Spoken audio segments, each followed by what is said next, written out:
Have you ever gone into a clothing store and asked the employees if they can help you find something that fits and have them point you to the boys section, despite the fact you're a 35-year-old man? Have you ever found a brand, a lifestyle brand that suits your style? You love the patterns, you love the colors, you love what they represent. Try on their size small and it's still too big. Is everything in your closet subject to the tailor tax? Guys, if this sounds familiar, you're part of that demographic, the men who are shorter than average, who go out there and it seems like the fashion, the clothing industry has completely ignored you. In today's video, I'm going to give you 3 style secrets that short men can use to not only look taller, but I think just simply look better. Now, all the clothing I'm going to be showing you in this video, guys, comes from Peter Manning. I want you to go check him out. A great company. And I love Peter Manning for 2 reasons. Number one, I've been around short guys whenever they receive this clothing and they go nuts because it literally fits them right out the box. Now, they sent me some clothing. Guess what?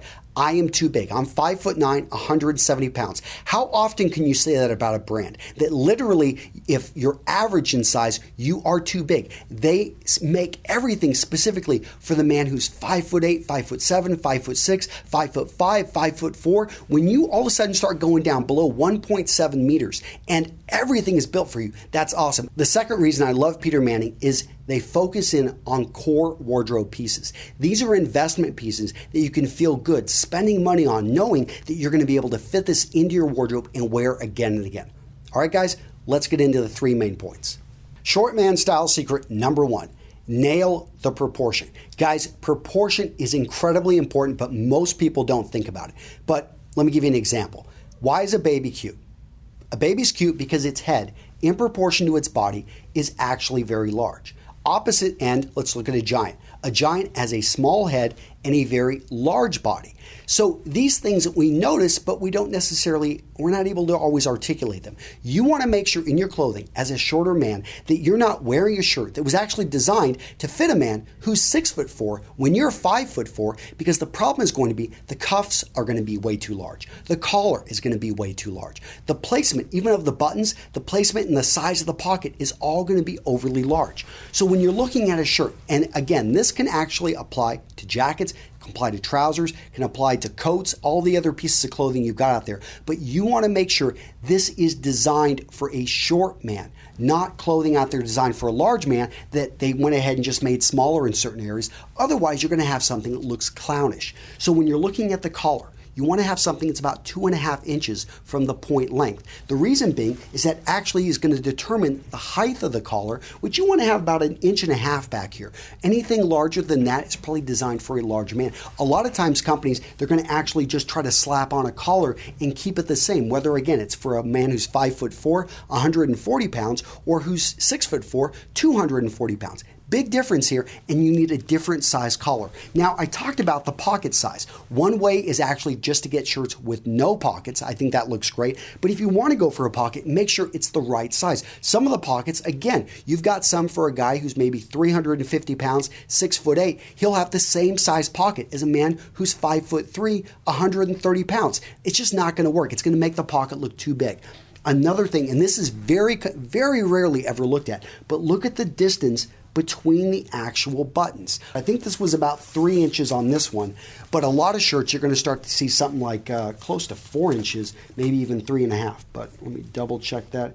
Yep, that was about 3 inches right there. And this is just shirts. This also applies to jackets. For jackets, you want to be out there looking at a 2-button jacket, at a 1-button jacket. Avoid 3-button jackets and avoid 4-button jackets like the plague. Small things like that, getting the proportions, getting that silhouette correctly is going to make a big difference. Short man style secret number 2, nail the fit. So guys, if you don't know the name of your tailor, you need to. I assume if you're a shorter man, you probably are already paying the tailor tax, which is basically everything you own you need to get adjusted. And I'm not going to say there's going to be one brand out there that's always going to solve that problem. You're probably going to still have to get some things adjusted depending on your body build.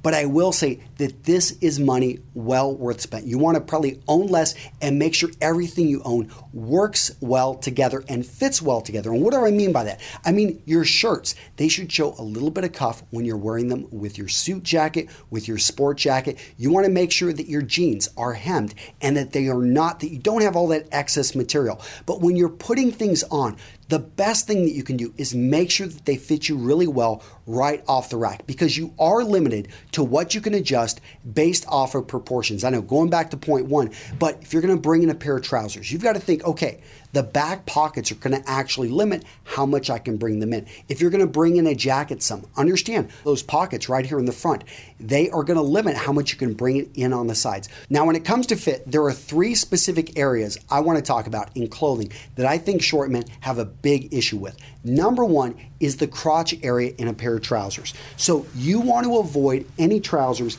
that have excess material and have a crotch basically that's hanging down too low. What this does is it shortens your leg line. All of a sudden, it makes your legs look shorter. You do not want this. The final 2 fit problem areas that I want to cover, guys, apply to outerwear.